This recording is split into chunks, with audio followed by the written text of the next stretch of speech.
Oi, gente, Roberto Rilubíscaro aqui. Alma and the Wolf. Alma é um nome feminino, né? Então, Alma e o Lobo. É um filme de terror psicológico de baixo orçamento. Então, tem que ter isso em mente, porque às vezes a computação gráfica à qual eles tiveram acesso não faz jus, a gente percebe, à ideia que eles tinham.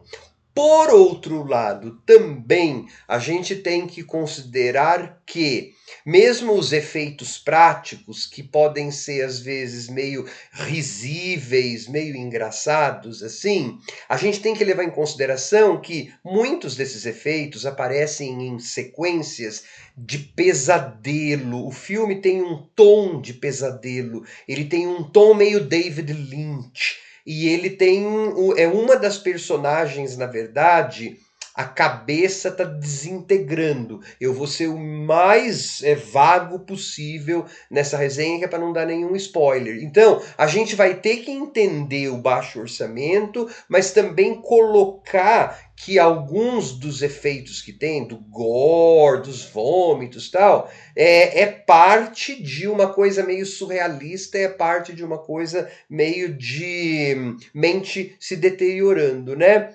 Assim, eu fiquei bastante impressionado com essa estreia. E também tem uma. No roteiro da Abby Miller. E também tem uma atuação do Ethan Embry, que é o policial, que é, assim, muito bom. De forma geral, eu achei um filme, para quem curte horror de baixo orçamento, climático e devagar, pode gostar. Só que antes de falar um bocadinho mais, sem spoilers, bem vago, como eu já disse, eu gostaria de convidá-los a se inscreverem no canal Robertando, curtir os vídeos, compartilhá-los, agradeço bastante. Então começa com o policial com um balão vermelho. Assim, eu não gosto mais pela minha idade dessas coisas de filme meio surrealista, mas esse aí como é uma mente de alguém que está se desintegrando, né?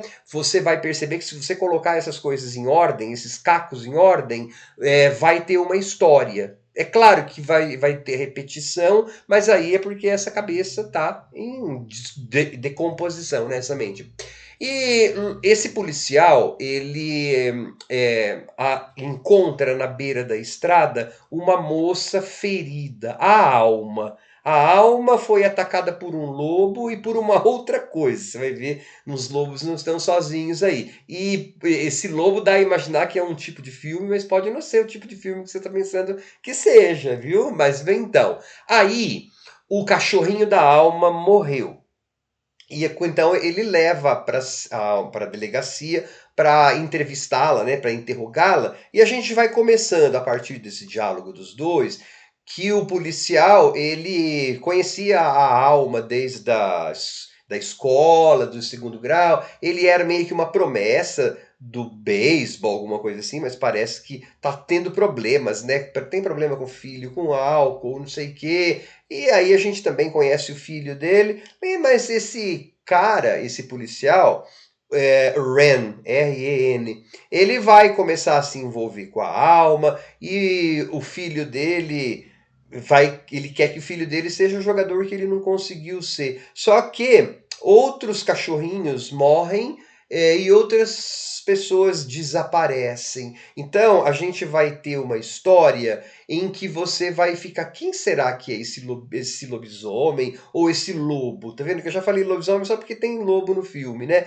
E eu não, mas pode não ser o lobisomem. Esse lobo a gente vai descobrir no fim quem que pode ser, né? Qual pessoa que é? Porque o que você vai ter ali é um filme que vai construindo a sua narrativa através de flashbacks, através de coisas assim surreais, como eu falei, de você vai ver muitas coisas repetidas. Por exemplo, esse policial colocando a mão assim e tirando, saindo sangue, esse balão, essa bexiga, esse balão vermelho, pessoas começam a falar, tô quente, tô vomitando, mas assim, você vai depois, ao final, você compõe uma história que é bem triste. A ambientação do filme, gente, se passa numa região costeira no órgão, né? Não lembro que estado que é, mas é tudo cinza, é tudo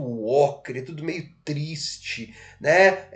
São cores assim dessaturadas. Ele é um filme que ele vai se dando aos poucos, mas a hora que você conhece a história, você que pode ser até que você consiga prever a tal da virada, tudo, mas eu não me importo com isso muito. Eu achei tudo muito bem feito, muito bem atuado.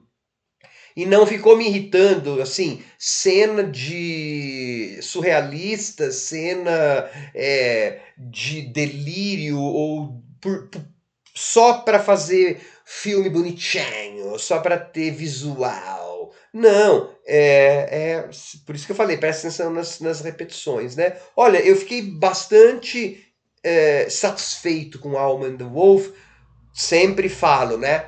Porque eu sou um grande entusiasta de filmes de horror de baixo orçamento que vão cozinhando em banho-maria e que tem grandes atuações. Esse aí tem tudo isso. Não precisa ter jump scare, tá? E só pode ser que você ache aquele lobo, aquelas coisas meio, né, mambembes, meio. Até dá para dar risada às vezes do jeito que esse lobo aparece, mas lembra, aquilo tá numa chave do grotesco, é o pesadelo de alguém, né? Então, nessa parte eu acho que justifica. Mas eu repito, tem uma hora lá que precisa de uma computação gráfica, né? Aí não, não é que não justifica, justifica porque eles não tiveram dinheiro. Mas eu não posso detonar o filme porque eles não tiveram dinheiro para fazer, mas tiveram uma baita vontade e é um roteiro bem, bem bacana mesmo, tá? Alma and the Wolf vai desagradar pessoas. Não é um filme para todo mundo. Nenhum filme para todo mundo, né? Mas a gente acaba falando assim quando parece que tem um público mais nichado. Provavelmente esse é para um público mais nichado. Mas eu acho que quem gostar vai gostar do filme, por causa da ambiência. E quando você sacar a história, que dó. Eu adorei, gente. Tchau.